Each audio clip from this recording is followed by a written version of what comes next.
राम राम। 1192 में जब पृथ्वीराज चौहान तराई की दूसरी लड़ाई हार गए तो उसके बाद उनकी पत्नी यानी संयोगिता के साथ क्या हुआ। तो मिथ ये है कि उनकी पत्नी का ख्वाजा मोइनुद्दीन चिश्ती ने बलात्कार किया और बलात्कार करने के बाद नग्न अवस्था में उन्हें सैनिकों के सामने फेंक दिया दोबारा बलात्कार करने के लिए। तो ये मिथ है।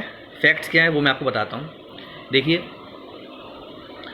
पहली बात कि पृथ्वीराज रासो के अनुसार पृथ्वीराज चौहान की पत्नी का नाम था संयोगिता, लेकिन जो सबसे ज़्यादा सटीक है, प्रमाणिक है, इतिहास सम्मत है, वो है पृथ्वीराज विजय महाकाव्यम।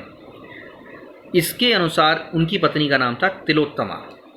सुरजन चरित जो महाकाव्य है उसके अनुसार इनकी पत्नी का नाम था कांतिमती। तो 3 नाम हो गए ये। दूसरा फैक्ट सुनिए क्या है कि शॉकिंग है ये भी। दूसरा फैक्ट ये है कि रंभा मंजरी और हमीर महाकाव्य में संयोगिता का कोई भी विवरण वर्णन नहीं है।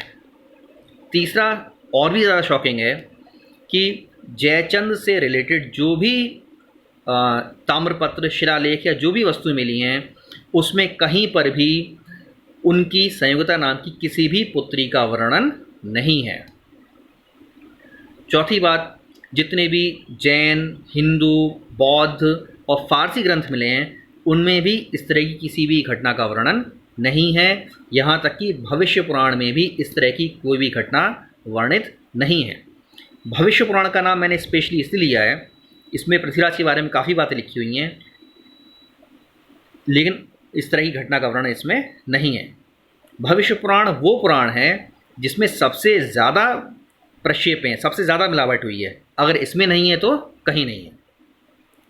तो जिस स्त्री के नाम पे संशय है इतिहास में, जिस स्त्री के होने पर ही संशय है इतिहास में, उस स्त्री के बलात्कार की आंखों देखी घटना का वर्णन विवरण कुछ मूर्खों ने लिखा है।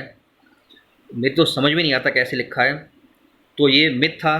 फैक्ट मैंने आपको बता दिया, ऐसा कभी भी कुछ भी नहीं हुआ था, कहीं इसका वर्णन विवरण नहीं है। लेकिन फैक्ट ये भी है कि पृथ्वीराज चौहान दूसरी लड़ाई तराई की हार गए थे। उनके हारने के बाद क्या हुआ होगा वो मैं आपको बताता हूँ। देखिए, पृथ्वीराज चौहान के हारने के बाद अजमेर की गद्दी पर कौन बैठा? ना मोहम्मद गौरी बैठा, ना कुतुबुद्दीन ऐबक बैठा। पृथ्वीराज चौहान के बाद अजमेर की गद्दी पर उनका बेटा गोविंदराज चतुर्थ, उनके कई सारे पुत्रों में से एक, वो बैठा। तो जब गोविंदराज राजा बन गया तो उनकी पत्नी यानी उसकी माँ कहाँ गई होगी? वो अजमेर में रही होंगी, राजमाता बन गई होंगी, फिर तो वहीं रही। उसके कुछ समय के बाद गोविंदराज को पृथ्वीराज चौहान के भाई हरिराज ने हटा दिया गद्दी से। क्यों हटाया ये एक अलग स्टोरी है, वो मैं बाद में बताऊँगा आपको कभी दूसरी वीडियो में। तो हरिराज राजा बन गए। हरिराज के राजा बनने के बाद, हालांकि उनको भी बाद में गौरी ने हरा दिया था, तो हरिराज के राजा बनने के बाद गोविंदराज जो थे वो कहाँ चले गए? रणस्तंभपुर चले गए। वो यानी आज का रणथंभौर, वो वहाँ चले गए जहाँ से उन्होंने चौहानों की एक नई शाखा शुरू हुई। तो अब पृथ्वीराज चौहान की पत्नी संयोगिता ही मान लेते हैं हम। उनके पास 3 ऑप्शन थे। पहला ऑप्शन ये था कि वो सती हो जाती, दूसरा ऑप्शन ये था कि वो जौहर कर लेती, और तीसरा ऑप्शन ये था कि अपने बेटे के पास वो रणथंभौर चली जाती। तो सती वो हो नहीं सकती थी, डेड बॉडी नहीं मिली पृथ्वीराज चौहान की। दूसरा, जौहर उस समय तक शुरू नहीं हुए थे, परंपरा शुरू नहीं हुई थी जौहर की, और उस समय हमें किसी भी शाखे का विवरण अजमेर में नहीं मिलता है, क्योंकि जौहर के बाद शाखे होते थे। तो जब शाखा ही नहीं हुआ तो इट मीन्स जौहर भी नहीं हुआ।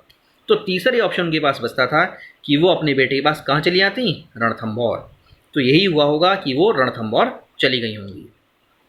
तो ये सारा मिथ था, और मैंने आपको बताया ऐसा कभी भी इतिहास में कहीं भी कोई विवरण नहीं है, ऐसा कुछ नहीं हुआ था। लेकिन एक फैक्ट ये भी है कि बलात्कार तो हुआ, लेकिन संयोगिता का नहीं, पृथ्वीराज चौहान की पत्नी का नहीं, बलात्कार हुआ इतिहास का। एक बार नहीं, बार बार हुआ, और आज भी हो रहा है। मैं और आप इसको रोक सकते हैं सही जानकारी लेकर। राम राम।